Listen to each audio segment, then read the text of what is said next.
ಪ್ರಭು ಯೇಸುವಿನಲ್ಲಿ ಅನುಗ್ರಹಿತರಾದ ಪ್ರಿಯರೇ, ಇಂದು ಡಿಸೆಂಬರ್ 6ನೇ ತಾರೀಕು ಒಳ್ಳೆಯ ಒಂದು ದಿನವಾಗಿರಲಿ ಎಂದು ಪ್ರಾರ್ಥಿಸುತ್ತೇನೆ. ಈ ತಿಂಗಳು ಕುಟುಂಬಗಳಿಗಾಗಿ ನಾವು ಪ್ರಾರ್ಥಿಸುವ ತಿಂಗಳಾಗಿದೆ. ದೇವರಲ್ಲಿ ಆಶ್ರಯಿಸಿ ಮುಂದೆ ಸಾಗಲು, ದುಡಿಯಲು ಒಂದೊಂದು ಕುಟುಂಬಗಳು ಅನುಗ್ರಹಿಸಲ್ಪಡಲಿ ಎಂದು ಪ್ರಾರ್ಥಿಸುತ್ತೇನೆ. ನಮಗೆ ಕುಟುಂಬ ಸಮೇತ ದೇವರ ವಾಕ್ಯವನ್ನು ಆಲಿಸೋಣ. ದೇವರ ವಾಕ್ಯದೊಂದಿಗೆ ಪ್ರತಿದಿನವನ್ನು ಪ್ರಾರಂಭಿಸೋಣ. ಆಗ ಎಲ್ಲೂ ನಾವು ನಿರಾಸೆ ಪಡುವುದಿಲ್ಲ, ಗಾಬರಿ ಪಡುವುದಿಲ್ಲ. ಇಂದಿನ ದೇವರ ವಾಕ್ಯ ಸಿರಾಕನ ಗ್ರಂಥ 2ನೇ ಅಧ್ಯಾಯ 10ನೇ ವಾಕ್ಯ. ಇಂದಿನವರನ್ನು ಗಮನಿಸಿರಿ, ತಂದುಕೊಳ್ಳಿರಿ ಲಕ್ಷ್ಯಕ್ಕೆ, ದೇವರನ್ನು ನಂಬಿದವರಿಗೆ ಆಗಿದುಂಟೆ ನಾಚಿಕೆ. ಭಯಭಕ್ತಿಯಿಂದ ಬಾಳಿದವನನ್ನು ಆತ ಕೈ ಬಿಟ್ಟಿದುಂಟೆ, ಆತನಲ್ಲಿ ಮೊರೆಯಿಟ್ಟವನನ್ನು ತಿರಸ್ಕೃತನಾಗಿದ್ದುಂಟೆ. ಪ್ರಿಯರೇ, ದೇವರ ವಾಕ್ಯವು ನುಡಿಯುತ್ತದೆ, ಕಳೆದ ಕಾಲ ಅಂದರೆ ಇಂದಿನ ಕಾಲವನ್ನು, ಇಂದಿನ ತಲೆವಾರು ಬಗ್ಗೆ ನಾವು ಯೋಚಿಸಬೇಕು. ಈ ವಾಕ್ಯದಲ್ಲಿ ಒಂದೊಂದು ಮಾತು ನಮ್ಮ ಜೀವನಕ್ಕೆ ಸಂಬಂಧವಿದೆ.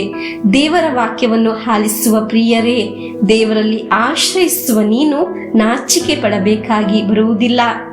ನಿರಾಸೆ ಪಡಬೇಡ, ಕುಗ್ಗಿ ಹೋಗುವುದಿಲ್ಲ. ದೇವರು ಒಮ್ಮೆಯೂ ಸಹ ನಿನ್ನನ್ನು ಕೈ ಬಿಡುವುದಿಲ್ಲ. ಪ್ರಿಯರೇ, ದೇವರ ವಾಕ್ಯ ಆಲಿಸುವ ಅನೇಕ ವ್ಯಕ್ತಿಗಳು ಯಾವುದೋ ಕಾರಣದಿಂದ ನಿರಾಸೆಯಿಂದ ಕುಳಿತಿರುವ ಒಂದು ವ್ಯಕ್ತಿಯಾಗಿರಬಹುದು, ಸಂಕಟ ಇರುವ ಮನಸ್ಸು ಆಗಿರಬಹುದು. ಆದರೆ ಇಂದು ವಾಕ್ಯವನ್ನು ವಿಶ್ವಾಸದಿಂದ ಸ್ವೀಕರಿಸಿರಿ. ಪ್ರಭುವನ್ನು ಆಗಿದೆ ನಾವು ಆಶ್ರಯಿಸುವುದು, ನಾವು ಒಮ್ಮೆಯೂ ನಿರಾಸೆ ಹೊಂದುವುದಿಲ್ಲ ಎಂಬ ಒಳ್ಳೆಯ ನಿರೀಕ್ಷೆ ನಿಮಗೆ ಉಂಟಾಗಲಿ. ದೇವರಲ್ಲಿ ಆಶ್ರಯಿಸುವ ಪ್ರಿಯರೇ, ನಿಮಗೆ ನಿರಾಸೆ, ಭಯ, ನೋವು, ರೋಗ ಏನೇ ಇದ್ದರೂ ನೀವು ಎಲ್ಲಿಯೂ ಸಹ ಪರಾಜಯ ಹೊಂದುವುದಿಲ್ಲ. ಕಾರಣ ನೀವು ನಾವು ಆರಾಧಿಸುವುದು ಇಂದು ಜೀವಿಸುವ ಯೇಸು ಸ್ವಾಮಿಯನ್ನು ಆಗಿದೆ. ಹಲ್ಲೆಲೂಯಾ.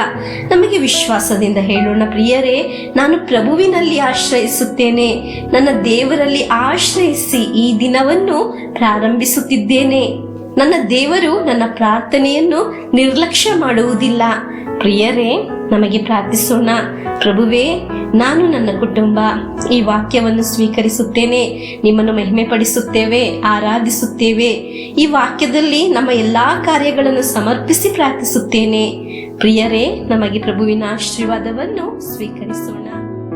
ನಮ್ಮ ಪ್ರಭು ಯೇಸು ಕ್ರಿಸ್ತರ ವರಪ್ರಸಾದವು, ದೇವರ ಪ್ರೀತಿಯು, ಪವಿತ್ರಾತ್ಮರ ಅನ್ಯೋನ್ಯತೆಯು ನಮ್ಮೊಡನೆ ಇರಲಿ. ರೋಗಗಳಿಂದ, ಅಪಘಾತದಿಂದ, ದುರ್ಮರಣದಿಂದ, ಅಗಾಲಿದ ಮರಣದಿಂದ, ಅಸೂಯೆಯಿಂದ, ವಂದನೆಯಿಂದೆಲ್ಲ ದೇವರು ನಮ್ಮನ್ನು ಸಂರಕ್ಷಿಸಲಿ. ಹಾಲೆಲೂಯಾ. ಆಮೇನ್.